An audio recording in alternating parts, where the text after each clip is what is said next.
So the first is, as we've heard, customers are now more vocal than ever. They're bombarding us with what they want. They're giving us data, they're giving us preferences.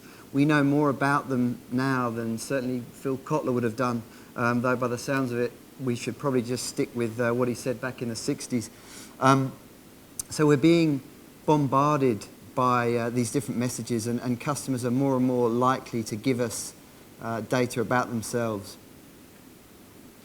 With that have come concerns around privacy, in that as customers are throwing more and more of their data and their preferences at us, it becomes more and more important for us to look after that data. And there's been some very high-profile issues with data getting out there that shouldn't have been, and also misuse of data. So we're seeing a trend come through in how we use data becoming more and more important. Living for the moment. Elisa said earlier on that certainly with Twitter, everything is about real time and reacting.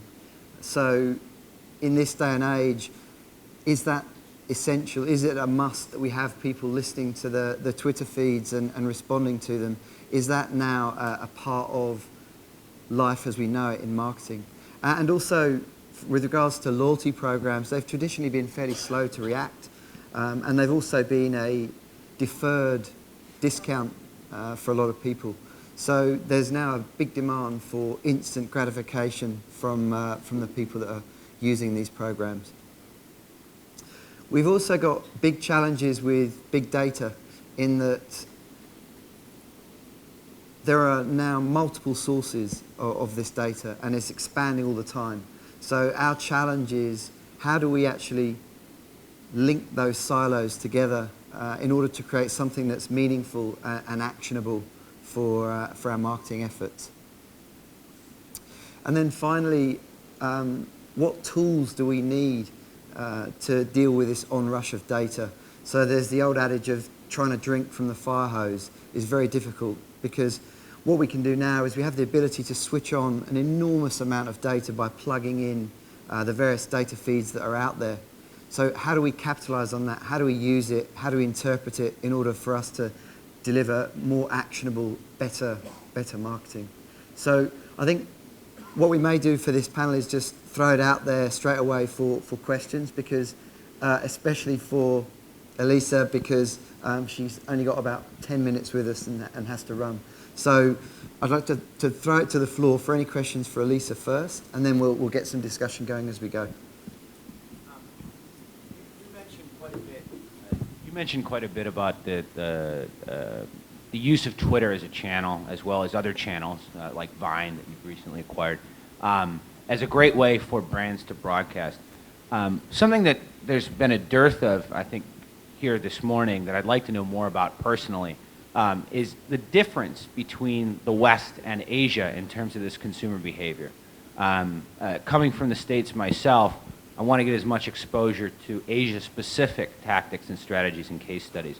Is there anything that you've seen in the last few months in terms of consumer behavior with over-the-top messaging and some of these other social channels that are crowding up that space that has been remarkable and really indicative of the Asian consumer versus the Western consumer?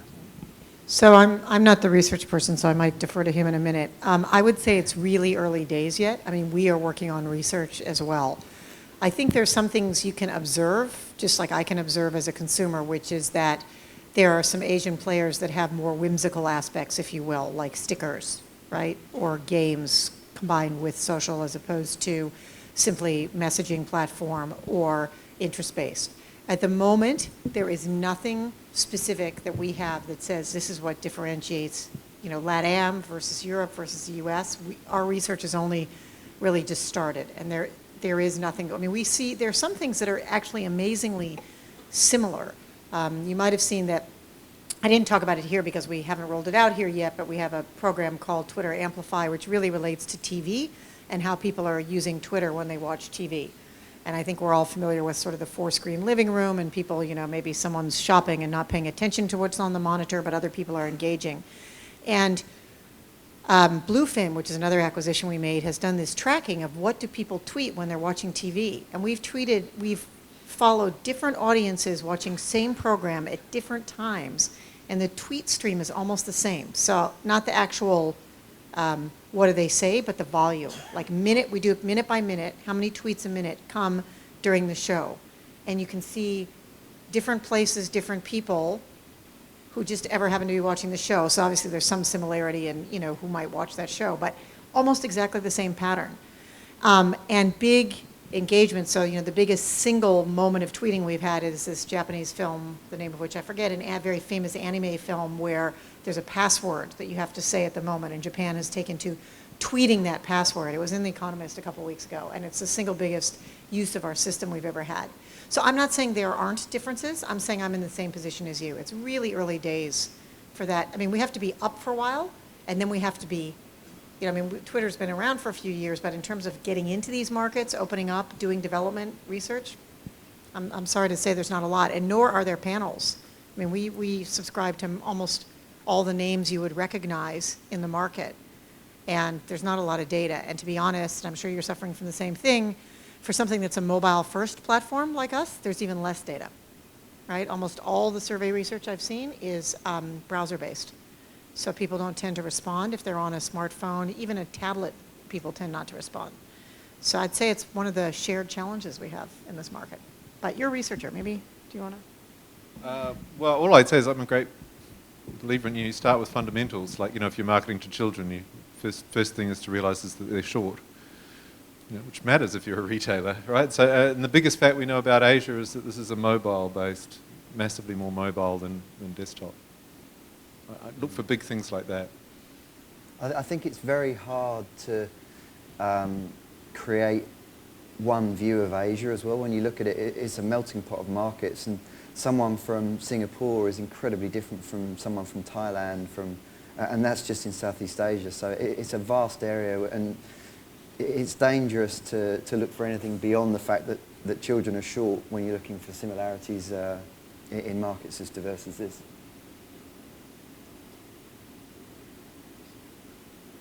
Any more?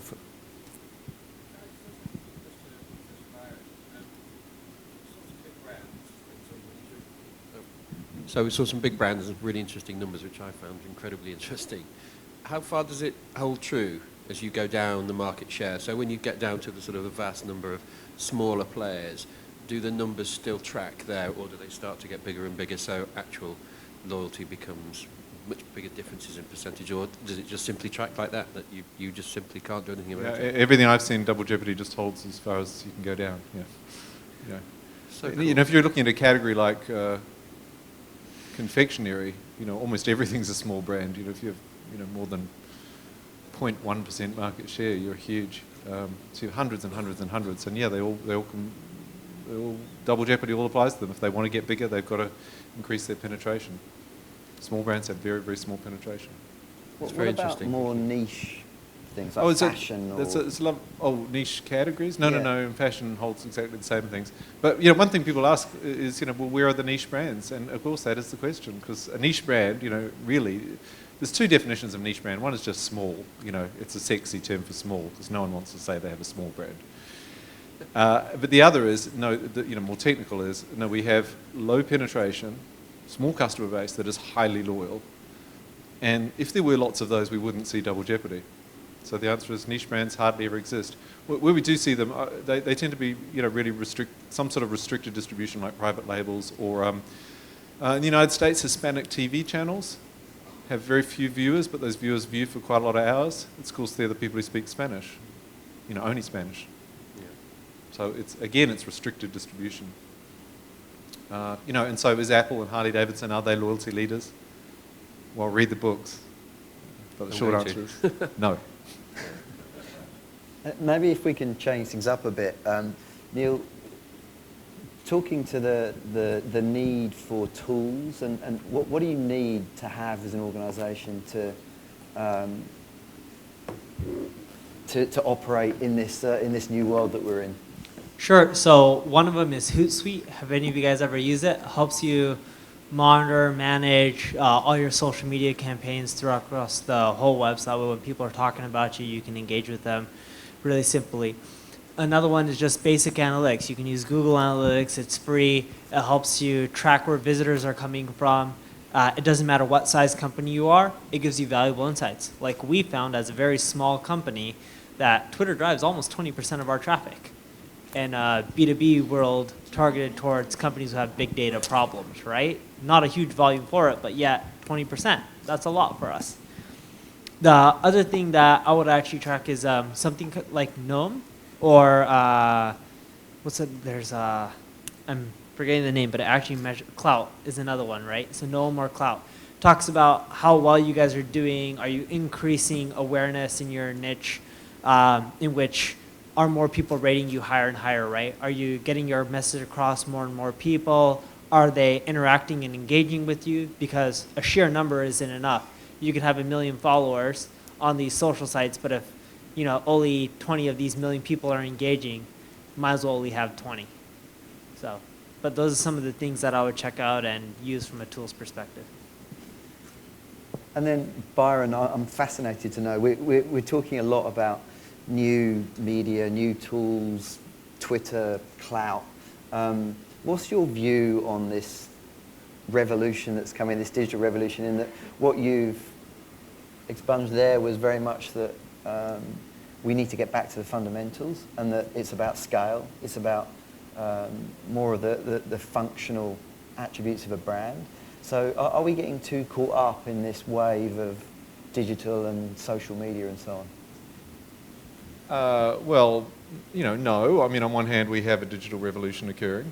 That said, marketing's had new media. We've always had new media. We've always been having new media, new media, new media. It's probably the story of the last century, and it's just continuing on for us. As when I talk advertising media, are we getting too obsessed with the technology and things? Yes, we're getting far too excited and forgetting about fundamentals.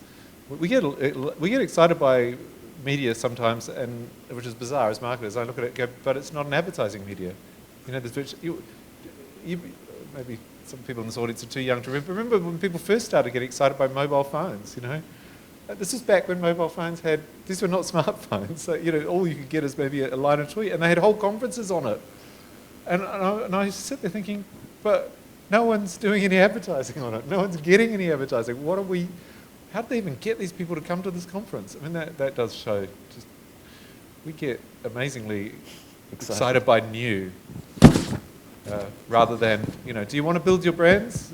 Well, then you need to think of fundamentals, and you need to think of what's reached. For the last 10 years, people have been saying ridiculous things like TV is dying. TV is not dying. TV viewing is actually higher than it's ever been in history before.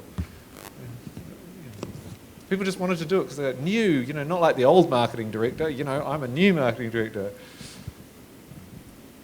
Fair enough. And another thing is that here in Asia, in some of the small markets that we have available to us for our brands, it's often cost prohibitive to deliver some of the techniques and the sophistication that we see in markets like the US. I know something that you've done, Neil, would kind of open up that type of technique by doing things in a slightly different way. Can you talk a little bit more about that? So what you're asking is, due to cost, how can some of these guys leverage other channels, or? Well,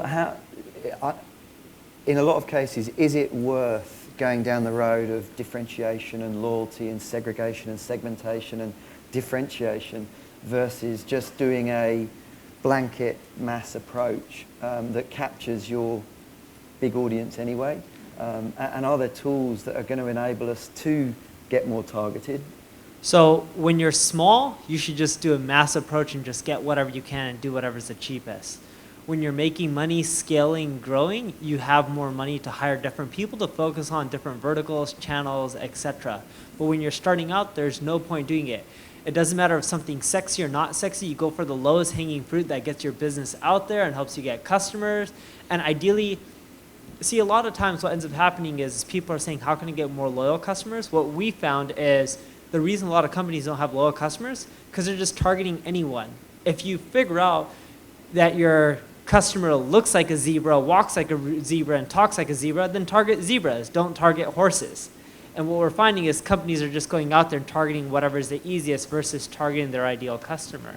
So when you're starting out, what you should just be focusing on is target your ideal customer. If that means you have to pick up the phone and call them to get to them, then may it be, right? Do whatever it takes.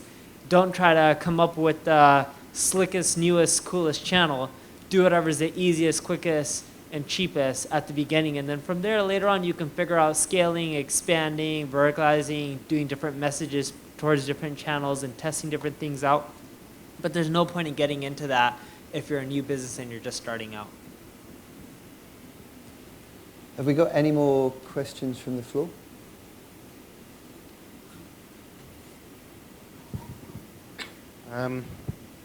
Hello. This is a question in two parts for Byron. I'd just like to know first, do you think, or have you found that loyalty is correlated to financial performance of a company? And the second part would be, if your department has discovered the irrefutable scientific laws in loyalty and marketing, then shouldn't you be able to predict with absolute certainty financial success? Okay, the first question is about loyalty, which is, of course, related to size, so market leaders and whether they're more profitable. And yes, in general, there is something of a relationship, and that big companies make more money, which is why they want to get big. You know, I mean, companies who just buy share, and there's very good research on this done by Scott Armstrong at Walton. If you just try to beat your competition, you know, hold on to share, you actually do worse, and you're more likely to fail.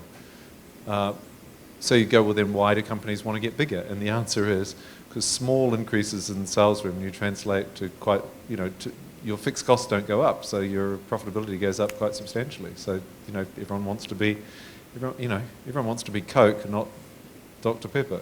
You make more money.